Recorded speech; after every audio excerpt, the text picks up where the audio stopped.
નમસ્કાર વિદ્યાર્થી મિત્રો, લોજિકલ બ્રેન યુટ્યુબ ચેનલની અંદર આપ સર્વ વિદ્યાર્થી મિત્રોનું હાર્દિક સ્વાગત કરું છું. વિદ્યાર્થી મિત્રો, આપણે અગાઉ અલંકાર પાર્ટ 1 વિશે આપણે અગાઉ ચર્ચા કરેલી છે, જેની ડિસ્ક્રિપ્શન બોક્સની અંદર તમને નીચે લિંક આપેલી હશે, તે તમે જોઈ શકો છો. આજે આપણે જે ચર્ચા કરવા જઈ રહ્યા છે એ અલંકાર પાર્ટ 2 ની આપણે આજે ચર્ચા કરીશું, જેની અંદર આજનો આપણો ટોપિક છે જેમાં અર્થાલંકાર વિશે. કે આપણે અગાઉ જોયો છે શબ્દાલંકાર, હવે આજે આપણે જોઈશું અર્થાલંકાર. કે અર્થાલંકાર કોને કહેવાય અને કેવી રીતે અર્થાલંકાર બની શકે અને અર્થાલંકારના કેટલા પેટા પ્રકારો છે વગેરેની આજે આપણે ચર્ચા કરીશું. જેમ કે અર્થાલંકાર એટલે શું? તો કે જે અલંકારમાં અર્થ દ્વારા ચમત્કૃતિ સાધવામાં આવે તેને અર્થાલંકાર કહે છે. એટલે કે જેના અર્થ દ્વારા કંઈક નવી ચમત્કૃતિ જન્માતી હોય, કે જેના અર્થથી આપણને અલગ અલગ ભાવો, જે દ્રશ્યો છે આપણને અર્થ દ્વારા આપણને સમજાતા હોય, તેને આપણે અર્થાલંકાર તરીકે ઓળખી શકીએ. આ અલંકારમાં શબ્દ કે વર્ણન નહીં, પરંતુ એના અર્થનું વધુ મહત્વ હોય છે. માટે જ આજે અર્થ વડે જ અલંકાર બનતો હોય છે. એટલે જ માટે જ આપણે એને અર્થાલંકાર કહીએ છીએ. જેના અર્થ સભર હોય, જેમાંથી કોઈ શબ્દ દ્વારા અર્થથી જે કઈ ભાવ પ્રગટ થયા છે એની પ્રતીતિ થતી હોય, તો આપણે તેને અર્થાલંકાર તરીકે ઓળખી શકીએ. આગળ જોઈએ મિત્રો, કે અર્થાલંકારમાં ધ્યાનમાં રાખવાની બાબતો કઈ કઈ છે. કે અર્થાલંકાર જ્યારે શીખતા હોય તો ખાસ એક અમુક બાબતો છે જે આપણે ધ્યાનમાં રાખવી પડે. જેમ કે સૌથી પહેલા તો છે કે ઉપમેય. ઘણી વખત આપણને કહે છે કે ઉપમેયની સરખામણી ઉપમાન સાથે કરો, ઉપમાનની ઉપમેય સાથે કરો, પણ મોટા ભાગની વસ્તુઓ જે આપણને ભૂલાઈ જતી હોય છે કે ભાઈ ઉપમેયની સરખામણી એટલે ઉપમેય એટલે શું, ઉપમાન એટલે શું. તો આજે આપણે પહેલા જોઈશું કે ધ્યાનમાં રાખવાની બાબતમાં પહેલું ઉપમેય કોને કહેવાય. ઉપમેય એટલે શું?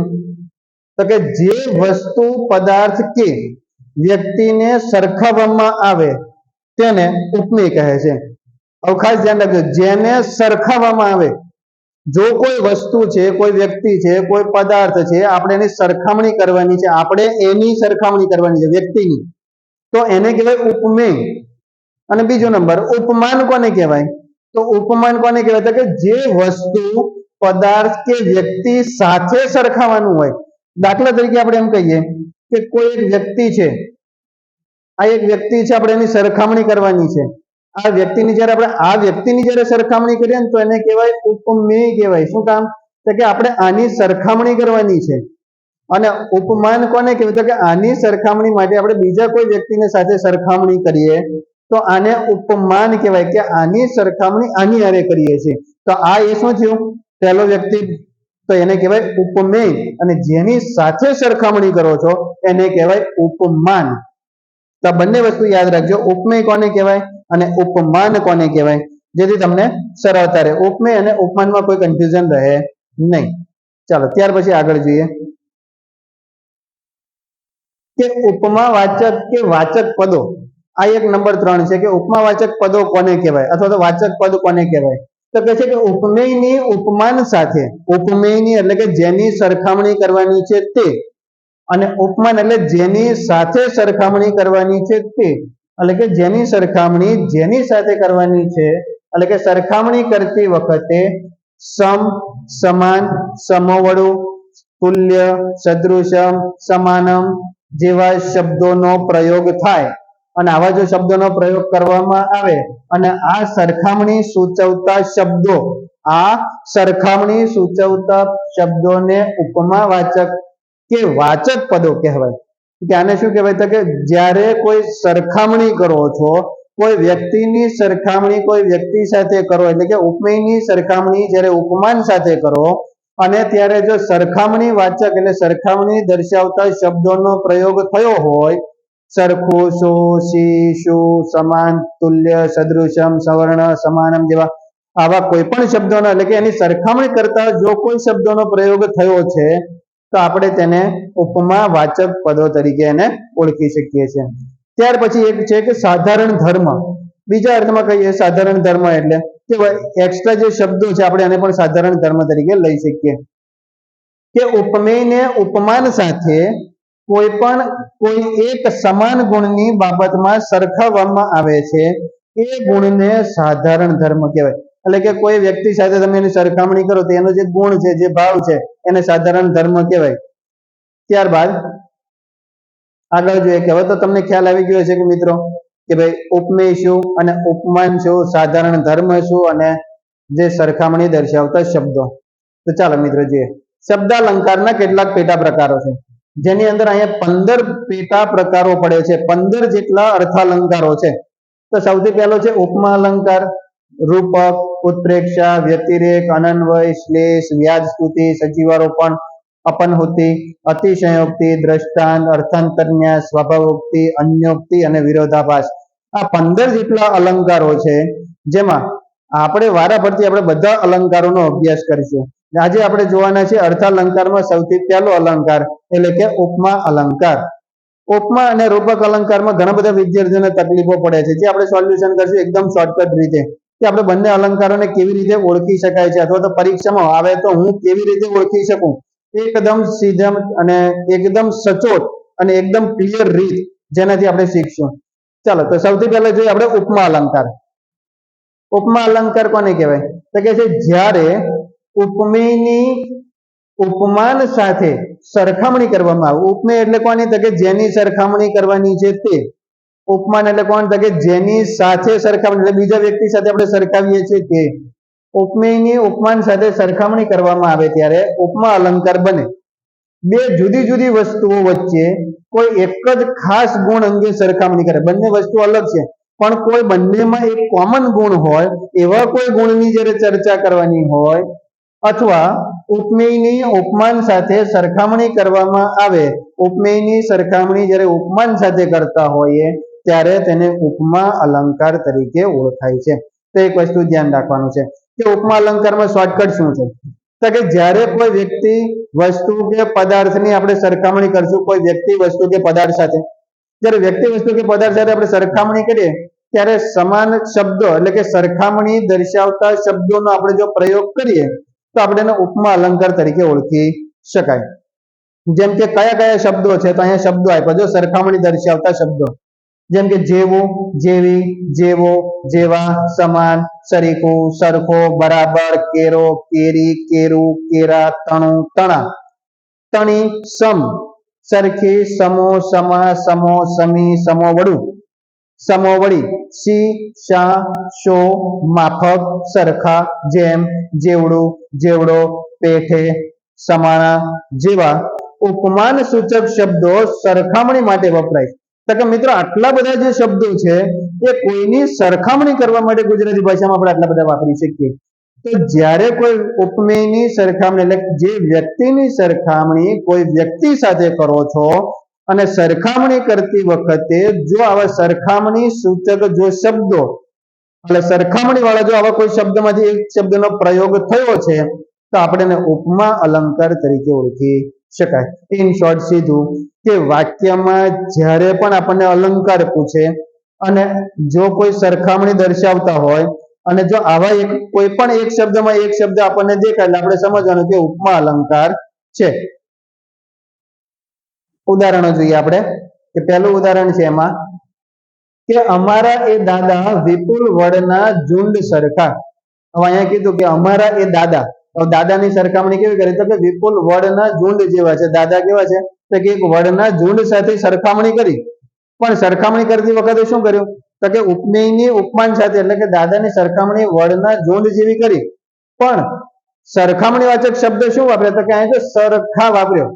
તો વાક્યમાં આવા કોઈ અર્થ સૂચવતા એટલે કે સમાનતા સૂચવતા એક સરખા દેખાતા જો કોઈ શબ્દ વપરાય છે તો આપણે એને ઉપમા અલંકાર તરીકે ઓળખી શકીએ. એકદમ શોર્ટકટ રીત છે. જો અહીં સરખા શબ્દ વાપર્યો એટલે આપણે એમ કહી શકીએ કે આ ઉપમા અલંકાર છે.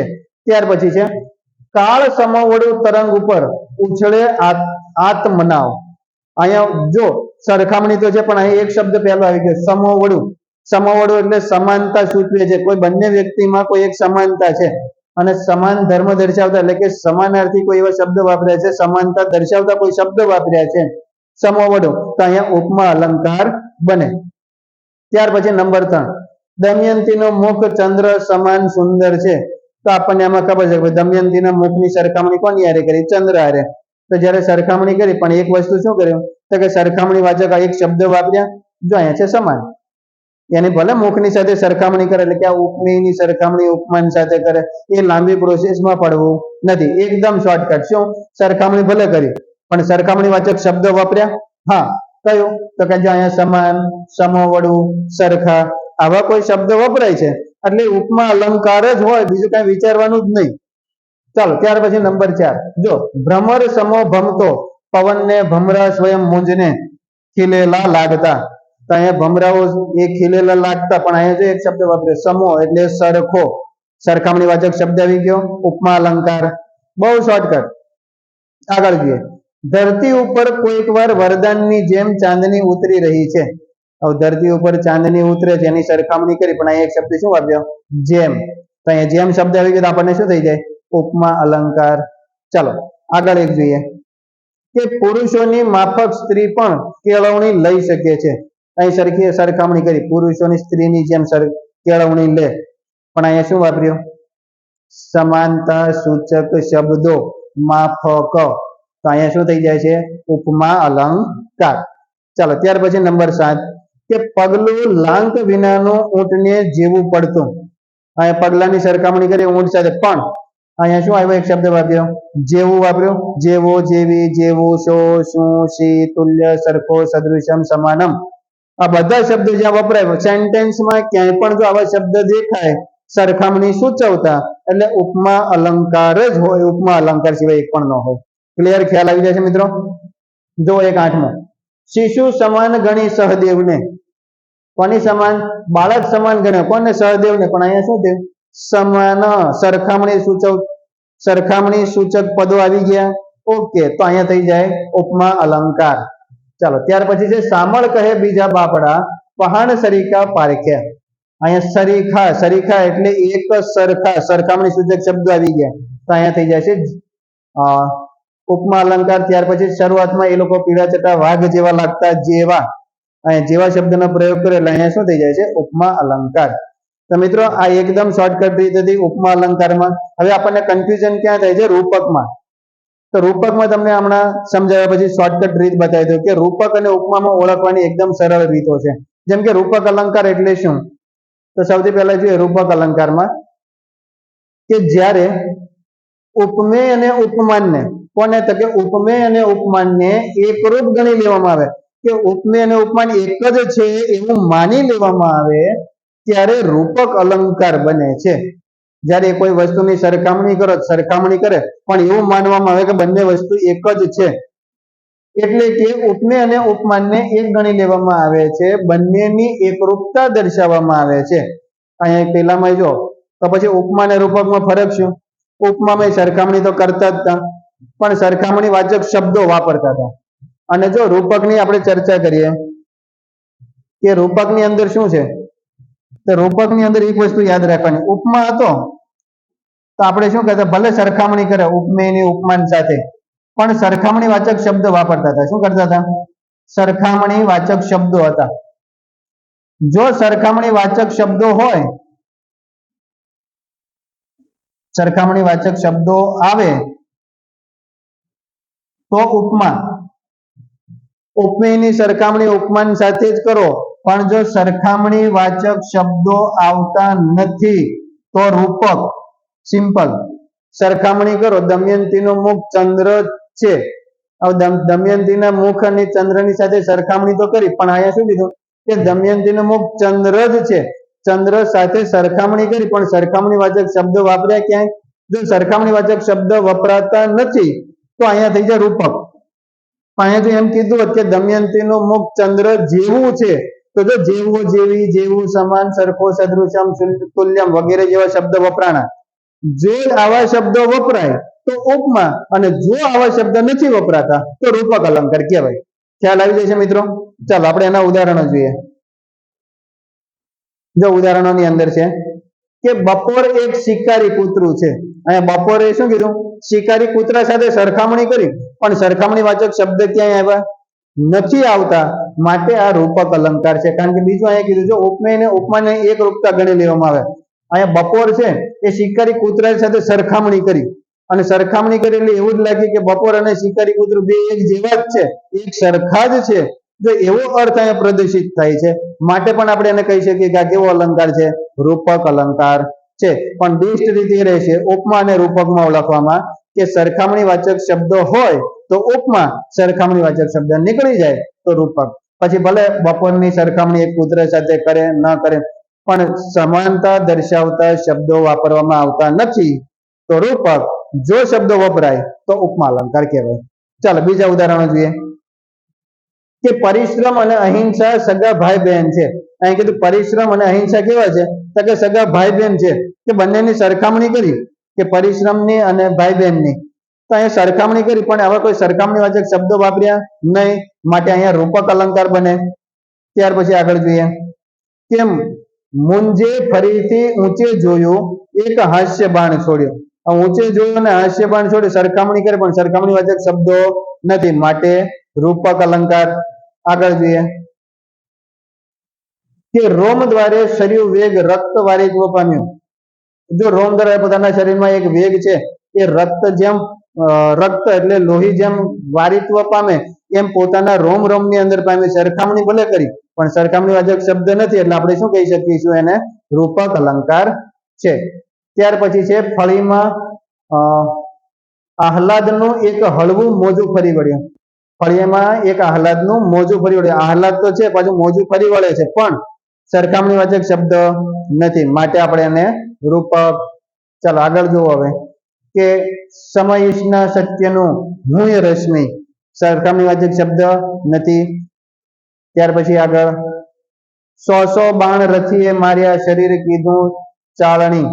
હવે શરીર જે ચાળણી જેવું કરી નાખ્યું પણ અહીંયા ભલે સરખામણી કરી શબ્દ છે નહીં મિત્રો તો અહીંયા રૂપક. ચાલો આગળ જોઈએ. ત્યાર પછીનો ત્રીજો અલંકાર છે આપણો ઉત્પ્રેક્ષા અલંકાર. ઉત્પ્રેક્ષા અલંકારની પહેલા વ્યાખ્યા જોઈએ પછી એકદમ શોર્ટકટ બધા રીતો છે આપણે જોઈએ. જેમ કે જ્યારે ઉપમેય અને ઉપમાનની વચ્ચે સરખામણી માટે સંભાવના જો વ્યક્ત કરવામાં આવે ત્યારે સંભાવના એટલે કદાચ વરસાદ આવે એમ, કદાચ હવે સંભાવના જેવા શબ્દો વાપર્યા હોય કે કદાચ કાર્ય થાય અને કદાચ ના પણ થાય. જો આવી સંભાવનાઓ વ્યક્ત કરવામાં આવે ત્યારે ઉત્પ્રેક્ષા અલંકાર બને. અને આ અલંકારમાં સંશય કે સંભાવના માટે જો ખાસ યાદ રાખજો, સંશય કે સંભાવના માટે શું કીધું તો કે અહીંયા જાણે રખે શકે. આ ત્રણ શબ્દો ઉપર ખાસ ભાર મૂકજો મિત્રો. જાણે રખે શકે જેવા શબ્દ પ્રયોજવામાં આવે છે તો ઇન શોર્ટ આપણે એટલું ખબર પડે કે જ્યારે કોઈ સેન્ટેન્સ આપણને કોઈ ઉદાહરણ આપે છે અને જો ઉદાહરણની અંદર જાણે રખે શકે માંથી કોઈ એક શબ્દનો પ્રયોગ થાય છે તો આપણા માટે ઉત્પ્રેક્ષા અલંકાર જ બને. કારણ કે અહીં શું કીધું, સંભાવના હોય ત્યારે આવા શબ્દ પ્રયોગ થાય ને આવા શબ્દ પ્રયોગ થાય એટલે ઉત્પ્રેક્ષા અલંકાર બને. તો ખ્યાલ આવી ગયો મિત્રો. તો ચાલો હવે આપણે જોઈએ કે અહીંયા ક્યાં ક્યાં શબ્દોનો પ્રયોગ થાય છે. ચાલો ઉદાહરણ જોઈએ. સૌથી પહેલું કે દમયંતીનો મુખ જાણે ચંદ્ર છે. તો ભલે સરખામણી કરી ઉપમેયની ઉપમાન સાથે પણ આપણે શું કીધું, જાણે રખે શકે. જો અહીંયા જાણે વાક્યમાં ક્યાંય પણ જો જાણે દેખાય એટલે ઉત્પ્રેક્ષા અલંકાર જ છે. તો અહીંયા જાણેથી ખ્યાલ આવી જશે ઉત્પ્રેક્ષા. ત્યાર પછી થાય છે મારી નજર જાણે હરણને રહી છે ઠેકતી એ ઘાસમાં. અહીંયા પોતાની નજર છે ઘાસને ઠેકી રહે એવું દર્શાવ્યું પણ અહીંયા શું શબ્દ આવી ગયો, જાણે. એટલે જાણે આવ્યો એટલે આપણે શું સમજવાનું, ઉત્પ્રેક્ષા. ચાલો નંબર 3 કે દેવોના ધામ જેવું હૈયું જાણે હિમાલય. મિત્રો મોસ્ટ ટાઈમથી યાદ રાખજો, હૈયું જાણે હિમાલય મોટા ભાગે પૂછાય, ધોરણ 10 હોય, પીએસઆઈ હોય, કોન્સ્ટેબલ, સીસીમાં ખાસ ધ્યાન રાખજો. જો અહીંયા છે હૈયું જાણે હિમાલય, જાણે આપણે તો જાણે શબ્દ આવે એટલે ઉત્પ્રેક્ષા અલંકાર જ. કોઈ પણ સેન્ટેન્સ વાંચો જાણે દેખાય એટલે આપણે ઉત્પ્રેક્ષા અલંકાર. ત્યાર પછીનો આપણે જોઈએ આગળનો વિડીયો. ચોથો છે ઉદાહરણ આપણે, હાથી જાણે રમતો હોય તેમ સૂંઢ હલાવી રહ્યો. હવે શું કરે, હાથી જાણે રમતો હોય, અહીંયા જાણે છે એટલે અહીંયા જાણેમાં શું કરશું, જાણે આવી ગયો એટલે ઉત્પ્રેક્ષા અલંકાર. ત્યાર પછી આગળનો 5 નંબર છે કે આપણી બબલીની જ પગલી જાણે. તો અહીંયા આપણી બબલીની પગલી એટલે પગના જે પંજાની જે છાપ છે એ અહીંયા શું છે, જાણે. જાણે શબ્દ આવે એટલે એને નિશાની દર્શાવી પણ અહીંયા જાણે શબ્દ છે જેનાથી આપણે ઉત્પ્રેક્ષા અલંકાર. ત્યાર પછી છે એ બાપ દીકરાની જાણે અલગ દુનિયા છે, જાણે. ખ્યાલ આવી જાય છે મિત્રો. ચાલો આગળ જોઈએ. કે કાળુના પગ જાણે જડાઈ ગયા. જાણે તમને એમ થાય કે સાહેબ જાણે લીધે રખે શકીએ ને નહીં, તો આપણે એક ઉદાહરણ રખેનું લઈએ કે રખે ને મારી વાત તમે ન સમજો તો રખે જો શબ્દની અંદર પ્રયોગ કર્યો ને તેમ છતાં આપણે એને શું કહી શકીએ? રખે શબ્દનો પ્રયોગ થાય તો પણ ઉત્પ્રેક્ષા અલંકાર બને. કાળુને પોતાના પેલા વિચારો જાણે બાલિશ લાગવા માંડ્યા. હવે પોતાના વિચારો બાલિશ લાગે પણ કેવા? જાણે શબ્દ પ્રયોગ થયો, ઉત્પ્રેક્ષા. ત્યાર પછી આગળ કે કોણ જાણે ક્યાં લગી કરમમાં આ ભૂખે ટળવળવાનું હોય છે. જ્યાં શબ્દ આવ્યો કયો? ક્યાં લગી જાણે. કોણ જાણે, જાણે શબ્દ આવે એટલે આપણે સિમ્પલ આપણે શું લખશું? ચાલો છેલ્લો તમારા માટે છોડું છું કે તમે તો છોકરાને જાણે જેલમાં પૂર્યો છે. ખ્યાલ આવી જાય છે મિત્રો? શું આવશે? જાણે છે તો બરાબર. ચાલો આ ઉત્પ્રેક્ષા અલંકાર અહીંયા પૂરો. ત્યાર પછી છે વ્યતિરેક અલંકાર. તો વ્યતિરેક અલંકાર ક્યારે બને? તો અહીંયાની વ્યાખ્યા છે વ્યતિરેક અલંકાર કોને કહેવો? તો કે છે જ્યારે ઉપમેયનું ઉપમાન કરતા, ઉપમેયને ઉપમાન કરતા ચડિયાતું દર્શાવવામાં આવે છે. ચડિયાતું એટલે કે એના કરતા કંઈક વિશેષ દર્શાવે, જે પદ ન હોય છતાં એના કરતા પણ કંઈક વિશેષતા દર્શાવવામાં આવે ત્યારે વ્યતિરેક અલંકાર બને. જેમ કે ઉપમેયને ઉપમાન કરતા ગુણ, ક્રિયા કે ભાવની બાબતમાં ત્રણ વસ્તુ હોય. શું હોય? ગુણ હોય, ક્રિયા હોય કે ભાવ હોય. એ ત્રણેય બાબતમાં એના કરતા જો ચડિયાતું દર્શાવવામાં આવે તો એને એ બાબતમાં અધિક દર્શાવવાનો પ્રયત્ન કરે તો આ અલંકાર કરવામાં આવે. બહુ સિમ્પલ વસ્તુ છે. કોઈ વ્યક્તિની સરખામણી કરો પણ એટલી વ્યક્તિની સરખામણી કરો કે એના જે વ્યક્તિ હોય એના કરતા તમે કંઈક વિશેષતા દર્શાવી દીધી હોય તો મોટા ભાગે જેની સરખામણી કરો છો એ તો એજ ઇટ ઇઝ છે, પણ જે નથી છતાં એની સરખામણી એવી કરો કે વ્યક્તિ કરતા પણ એ મહાન છે. દાખલા તરીકે આપણે અહીંયા જોઈએ, પહેલું ઉદાહરણ સમજીએ કે દમયંતીના મુખ આગળ તો ચંદ્ર પણ નિસ્તેજ લાગે. હવે વાક્યની અંદર શું થકે? જો ઉપમેયની અહીંયા એક વસ્તુ છે કે ભાઈ દમયંતીના મુખ આગળ. હવે દમયંતીનું મુખ અત્યંત સુંદર તો હતું જ, પણ પાછું એવું કીધું કે એની મુખ આગળ તો ચંદ્ર પણ નિસ્તેજ લાગે. ચંદ્ર છે એ એકદમ સુંદર છે, આપણને ખબર છે કે ચંદ્રથી સુંદર કાંઈ છે નહીં, છતાં પણ દમયંત જો ચંદ્ર તો સુંદર છે જ પણ એના મુખ, દમયંતીના મુખ આગળ ચર્ચા કરી. ચંદ્ર તો સુંદર છે, ચંદ્ર તો સુંદર છે જ પણ દમયંતીના મુખ સુંદરની ચર્ચા કરી પણ પાછું એટલું બધું વિશેષતા દર્શાવ્યું કે એનું મુખ તો ચંદ્ર આગળ કાંઈ ન કહેવાય. એટલે કે ચંદ્ર એના કરતા કેવો દર્શાવ્યો? થોડુંક નિમ્ન અને સૌથી વધારે શું દર્શાવ્યું કે એના ચંદ્ર કરતા પણ દમયંતીનું મુખ વધારે સુંદર છે. જો આવો કોઈ દર્શાવવાનો ભાવ કોઈ પ્રગટ કરતું હોય તો આપણે એમ કહેવાય કે વ્યતિરેક અલંકાર કહેવાય. ચાલો બીજું ઉદાહરણ જોઈએ કે સુદામાના વૈભવ આગળ તે કુબેર તે કોણ માત્ર. હવે સુદામાનો વૈભવ દર્શાવ્યો. વૈભવ એટલે ધન સંપત્તિ. હવે સુદામાનો એટલા બધા ધન સંપત્તિવાન દર્શાવ્યા કે કુબેર તે કોણ માત્ર. એની આગળ કુબેર તે કોણ?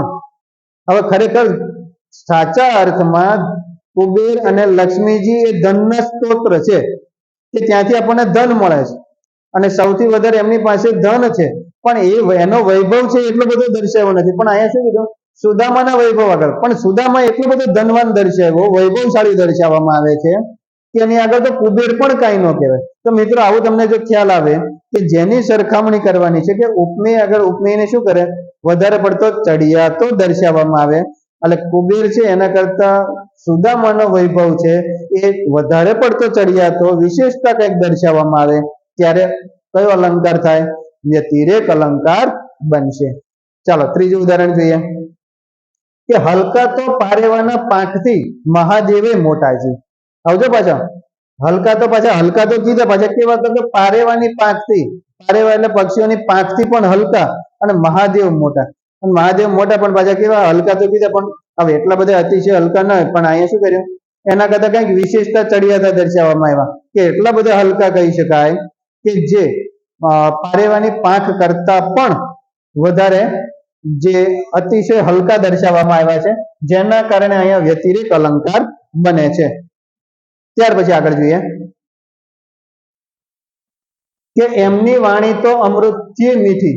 હવે એની વાણી તો છે પણ કેવી તો કે અમૃત કરતા પણ વધારે મીઠી છે. હવે વાણી છે કોઈ શબ્દ કે એટલો અત્યંત મધુર મીઠો લાગે નહીં, પણ અહીંયા વિશેષતા દર્શાવે ભાઈ વાણી તો છે પણ એની વાણી એટલે કેવી, ઓહો અમૃત કરતા પણ કંઈક વિશેષ, તો કંઈક વધારે પડતું થઈ ગયું. એટલે કે એની ચડિયાતો દર્શાવે પણ અતિશય વધારે ચડિયાતો દર્શાવવામાં આવે ત્યારે આપણે એમ કહેવાય કે આને કયો અલંકાર બનશે, વ્યતિરેક. ત્યાર પછીનો બહુ સરસ છે કે કાળુને રાજુની ગાળે મીઠી લાગતી હતી. હવે જો કોઈ દિવસ ગાળ મીઠી લાગે નહીં, પણ એ ઉપમેયને એટલો બધો ચડિયાતો દર્શાવવામાં આવે એ તો ગાળ આપે ને તોય મીઠી લાગે. તો અહીંયા આવો ભાવ જો રજૂ કરે માટે અહીંયા શું થઈ જાય છે, વ્યતિરેક. ચાલો ત્યાર પછી છે વૈશાખ જેઠના તડકાય આ અષાઢિયા તાપ આગળ તરણા તોલે. હવે ખરેખર વૈશાખ અને જેઠ મહિનાનો જે તડકો છે ને પગ બાળી નાખે એવો તડકો છે, પણ એ તડકો પાછો કેવું કીધો કે અહીંયા તો એ તડકા કરતા પણ અષાઢનો જે તાપ છે ને એ વધારે તરણા તોલે, એટલે કે એની આગળ તો કાંઈ ન આવે. તો જે તાપ ખરેખર જે મહિનામાં છે એના કરતા વિશેષતા દર્શાવે, એના કરતા વધારે આમાં હોઈ શકે. તો જેથી અહીંયા શું બનશે, ઉપમેય. અરે ઉપમેયની સરખામણી ઉપમાન સાથે કરે એટલે અને વધારે પડતો જો ચડિયાતો દર્શાવવામાં આવે તો વ્યતિરેક અલંકાર બનશે. ત્યાર પછી છે બાપુનું હૃદય ફૂલથી કોમળ હતું. બાપુનું હૃદય છે એ સરખામણી ભલે કરે ફૂલ સાથે, પણ પાછું સરખામણી કરવામાં શું કર્યું, કંઈક વિશેષતા દર્શાવી, કંઈક ચડિયાતો દર્શાવ્યું. શું, ફૂલ કરતાય કોમળ. હવે ફૂલ જેટલું કોમળ છે એટલું હૃદય એટલું કોમળ હોય નહીં, પણ છતાંય એની કરતા શું કર્યું, ફૂલ કરતા પણ વધારે કોમળતા દર્શાવવામાં આવી. તો અહીંયા થાય છે વ્યતિરેક અલંકાર. Thank you for watching this video મિત્રો. અને આપણે જે અલંકારો અત્યારે જે 4 જોયા છે, બાકીના અલંકારો છે આપણે નેક્સ્ટ વિડીયોની અંદર એટલે કે બીજા વિડીયોની અંદર આપણે જોશું. ત્યાં સુધી આપણી ચેનલને જોતા રહેજો. અમારા નવા વિડીયો આપ સુધી પહોંચે એટલા માટે સબસ્ક્રાઇબ કરતા રહેજો, બેલ આઇકન દબાવી રાખજો જેથી અમારા નવા વિડીયોની નોટિફિકેશન આપ સુધી પહોંચતી રહે. અસ્તુ, ધન્યવાદ, થેન્ક યુ.